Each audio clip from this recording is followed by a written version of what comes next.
म्हैसाळ बंधाऱ्याच्या बांधकामामुळे कनवाड गावातील शेतकऱ्यांची जमीन वाहून गेली होती.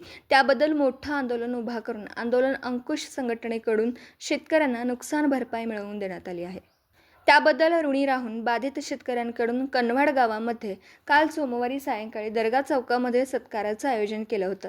सत्कार सभेचं स्वागत व प्रास्ताविक दस्तगीर इनामदार तर आभार विकास शेषावरे यांनी मांडलं. तसेच कामिल इनामदार राकेश जगदाळे यांनी आपापली मनोगत व्यक्त केली. संघटनेच्या पदाधिकाऱ्यांचा, कार्यकर्त्यांचा, आंदोलनात सहभागी असलेल्या शेतकऱ्यांचा शाल, श्रीफळ व फेटा बांधून सत्कार करण्यात आला. यावेळी सत्कार सभेला मार्गदर्शन करताना संघटनेचे जिल्हाध्यक्ष दीपक पाटील यांनी सांगितलं, येणाऱ्या काळात सुद्धा आपणाला बंधाऱ्यामध्ये जाणाऱ्या जमिनीचे भूसंपादनासाठी तसेच राखीव पाणीसाठा असला पाहिजे, यासाठी सुद्धा मोठे आंदोलन उभे करून शेतकऱ्यांना न्याय देणार. तसेच सध्या म्हैसाळ बंधाऱ्यातून इचलकरंजीला पाणी देण्याची चर्चा सुरू आहे.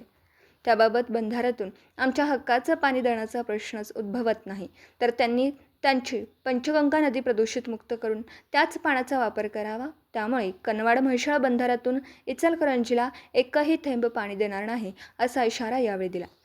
तर येत्या शेतकऱ्यांनी अशीच साथ दिली तर येणारा भविष्यकाळ शेतकऱ्यांच्या बाबतीत उज्ज्वल असेल, असं मनोगत आंदोलन अंकुश संघटनेचे प्रमुख धनाजी चुडमुंगे यांनी यावेळी व्यक्त केलं. समारंभामध्ये लाभार्थी यावेळी शेतकऱ्यांच्या कडून 1,51,000 रुपयाचे देणगी आंदोलन अंकुश संघटनेच्या नियोजित ऊस रिकव्हरी प्रयोगशाळा या उपक्रमास देण्यात आली, ज्यामुळे भविष्यात शेतकऱ्यांना वजन काट्याबरोबरच आपल्या रिकव्हरीप्रमाणे चांगला दर शेतकऱ्यांना मिळणार आहे.